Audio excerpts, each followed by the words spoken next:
Welcome to Advanced Graphing of KPIs with Bizeo. This tutorial follows on from the Introduction to Graphing tutorial. We will now be explaining the advanced options available in the Corporate and Enterprise editions of Bizeo. To access these options, click on Graph Settings, then click on Advanced Settings. Here you will see additional options become available. The first of these is a security restriction, Restrict Advanced Settings to Group. If you have multiple users using your Bizeo account, you can restrict who can access the Advanced Settings option on this graph by requiring that they have access to the group you select in this pull-down list.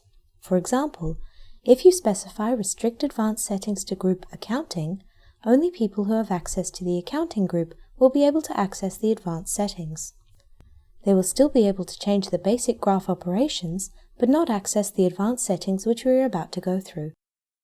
Perhaps the most important of these advanced settings is the Hide Y-axis. This is very useful as it allows you to remove the Y-axis scale and the values that are usually displayed as you move your mouse over data points on a graph. This is crucial if you want to display the trend or history of a KPI without showing the specific values. For example, you might want to show profitability or sales trends without giving away the actual value details of those KPIs. The next series of values is the Compare field. This will allow you to compare this KPI against a predetermined trend or other KPIs stored in your Bizeo system. Let's say we wanted to specify a particular trend for this KPI, for example, a sales target.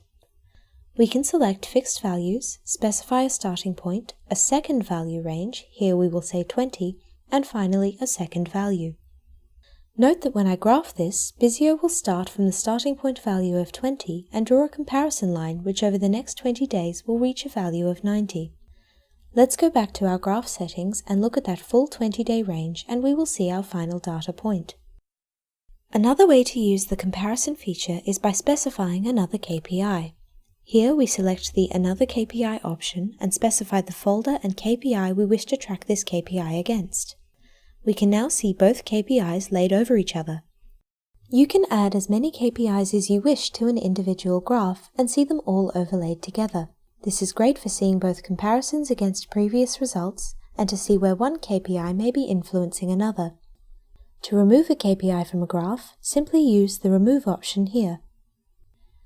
Now that we've learned how to do comparisons, we will use this capability to explore some of the other graphing types. For example, the pie chart allows us to display a pie graph of our group of KPIs. The bar graph allows us to see them in another context. Note that you only want to use a small number of data points if using the bar graph in order to make sure it's readable. Finally, the column option allows us to see a column graph, and the Stack Graph Columns option here allows us to stack graph columns together. As you can see, Bizeo's graphing capabilities are extremely powerful but very simple to use. Have fun with them and discover the best way to visualize your KPIs in Bizeo.